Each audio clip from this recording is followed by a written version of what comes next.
ఏబిఎస్వి 9 news కి స్వాగతం.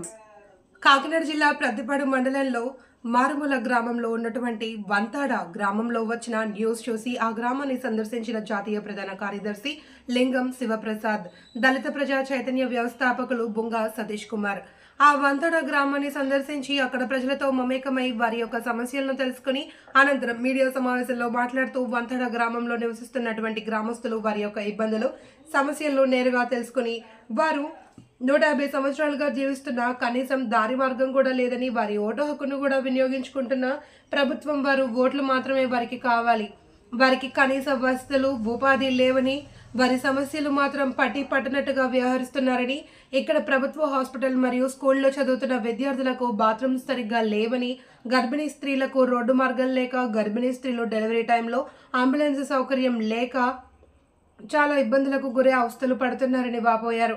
వారి యొక్క సమస్యలను కలెక్టర్ మరియు సీఎం చంద్రబాబు దృష్టికి తీసుకెళ్తామని మీడియాకు తెలిపారు. ఈ కార్యక్రమంలో దళిత ప్రజా చైతన్యం వ్యవస్థాపక అధ్యక్షులు బుంగా సతీష్ కుమార్, దళిత నాయకులు కాకర అప్పారావు, గ్రామస్తులు దుర్గాప్రసాద్ తదితరులు పాల్గొన్నారు. నా పేరు మాత దుర్గాప్రసాద్. మాది ప్రతిపాడు మండలం గోకవరం పంచాయతీ, మాది వంతాడ గ్రామం. ఇక్కడ గత 30 సంవత్సరాల నుంచి ఇక్కడ క్వారీలు జరుగుతున్నాయి.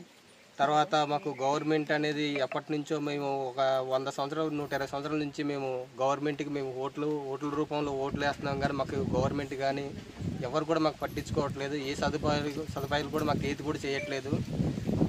అలాగే మాకు ఇక్కడ రోడ్డు సదుపాయం కానీ, హాస్పిటల్ స్పెషలిస్ట్ కానీ, మాకు నిత్యావసరం తెచ్చుకోవడానికి మాకు రోడ్డు సదుపాయం అనేది లేదు. మాకు చాలా ఇబ్బంది అవుతుంది. ఈ రోడ్డు గురించి చాలాసార్లు మేము పోరాటం చేసాం, కానీ మాకు ఈ రోడ్డు శాంక్షన్ అనేది ఎందుకు ఇవ్వట్లేదో తెలియదు. మాకు ఏలేశ్వరం వెళ్ళాలంటే 8 కిలోమీటర్లు, ఇలా ప్రతిపాడు వెళ్ళాలంటే మాకు 15 కిలోమీటర్లు.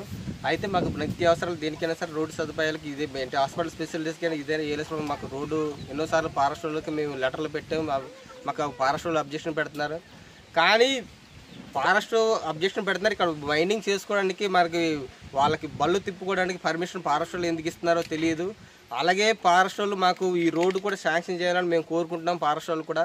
అలాగే కలెక్టర్ గారి దృష్టిలో కూడా ఇది మా రోడ్డు గురించి, మా గ్రామానికి అభివృద్ధి గురించి అన్ని విషయాల గురించి మాకు అన్నీ జరిగేటట్టుగా చేయాలనేసి మేము కోరుకుంటున్నాం. మా వంతాడ గ్రామాల్లోన 100 సంవత్సరాల నుంచి 70 సంవత్సరాల నుంచి మాకు 70-60 సంవత్సరాల నుంచి అన్సర్వ్డ్ ల్యాండ్ మేము సాగు చేసుకొని పట్టాలు పెట్టుకున్నాక మాకు ఏ గవర్నమెంట్ కూడా మాకు పట్టాలు ఇవ్వలేదు. ఆ పట్టాలు ఇవ్వక మాకు ఎన్నో ఇబ్బందులు పడతాం. అక్కడ సాగు చేసుకొని జీడిమడ తోటలు వేసుకొని పంట పండించుకున్నాం తప్ప, కానీ మాకు ఏది కూడా మాకు పట్టా రూపంలో ఏది కూడా ఇప్పుడు వచ్చి ఏ గవర్నమెంట్ చేయలేదు. మాకు అన్సర్వ్డ్ ల్యాండ్లో మాకు 150 ఎకరాలు ఉంది కాబట్టి మాకు 150 ఎకరాలు కూడా మాకు పట్టాలు ఇప్పించవలసింది కోరుతున్నాం గవర్నమెంట్కి. అలాగే ఇక్కడ ఒక 15 సంవత్సరాల నుంచి ఇక్కడ ఆంధ్ర మినరల్స్ వాళ్ళు ఇక్కడ మైనింగ్ చేస్తున్నారు. ఈ మైనింగ్ చేయడం వల్ల మాకు భూగర్భ జలాలు మాకు ఇంకిపోయి, మాకు జలజీవన్ మిషన్లోనే ముందు జగన్ గారి గవర్నమెంట్లో మాకు జలజీవన్ మిషన్లోనే 55 లక్షల ఎస్టిమేషన్తో మాకు ఇక్కడ నీరు బోర్లు కొట్టించడం జరిగింది. కొట్టించి మాకు పైప్ లైన్ వేసి ఇంటింటి కుళాయి వేయించేసాం, ప్రతి ఒక్కరికి కుళాయిలు వేయించాం. అలాగే ఈ మైనింగ్ చేయడం వల్ల మాకు ఈ జలాలు ఇంకిపోతాయని మాకు భయం వేస్తుంది. దానివల్ల ఈ మైనింగ్ కోసం గవర్నమెంట్ కూడా యాక్షన్ తీసుకోవాల్సింది కోరుతున్నాం. తర్వాత మైనింగ్ జరుగుతుంది, కానీ ఇక్కడ ఊర్లోన గ్రామస్తులకి ఒక ఉపాధి కానీ, ఇక్కడ హాస్పిటల్ స్పెషలిస్ట్ కానీ, మా ఊరికి ఏదైనా చేయవలసిన పనులు కానీ ఏది కూడా చేయట్లేదు మైనింగ్ వాళ్ళు. అలాగే ఇక్కడ మా ఊర్లో చదువుకున్న పిల్లలు కానీ, లేకపోతే ఖాళీగా ఉన్న పిల్లలు కానీ మాకు బయటకు పోయి కాకినాడ రాజమండ్రిలో బతుకుతున్నారు తప్ప, కానీ ఈ మైనింగ్ వాళ్ళు మాకు ఏ ఉపాధి కూడా కల్పించట్లేదు. బయట నుంచి వచ్చిన వాళ్ళకి ఆప్షన్స్ ఇస్తున్నారు తప్ప, కానీ మా ఊర్లో వాళ్ళకి ఎలాంటి ఉపాధి అనేది లేదు. మాకు ఈ మైనింగ్ తరపించి కూడా కొన్ని ఇబ్బందులు ఉన్నాయి. ఎకరాలు ఉందని వీళ్ళు చెప్తా ఉన్నారు. కనీసం అది కూడా ఉపయోగించుకోవడానికి పట్టాలు కూడా ఇవ్వలేని పరిస్థితుల్లో మరి గవర్నమెంట్, ఇక్కడ ఉన్నటువంటి అధికారులు మరి ఎందుకు నిర్లక్ష్యం వహిస్తున్నారు ఈ గ్రామం మీద నాకు అర్థం కావట్లేదు. ఖచ్చితంగా ఈ గ్రామానికి న్యాయం జరిగేంత వరకు ప్రధానంగా రోడ్డు సదుపాయం ఖచ్చితంగా కావాలి.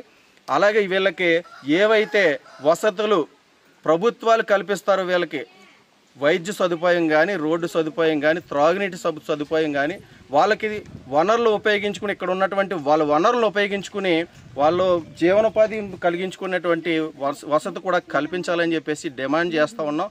లేని పక్షంలో ఇక్కడే కాకినాడ జేఏసీకి సంబంధించిన కానీ కాకినాడలో ఉన్న నాయకులందరినీ కలుపుకుని మేము ఇక్కడ దీక్ష చేపడతామని చెప్పేసి ఈ మీడియా ముఖంగా తెలియజేస్తున్నాం.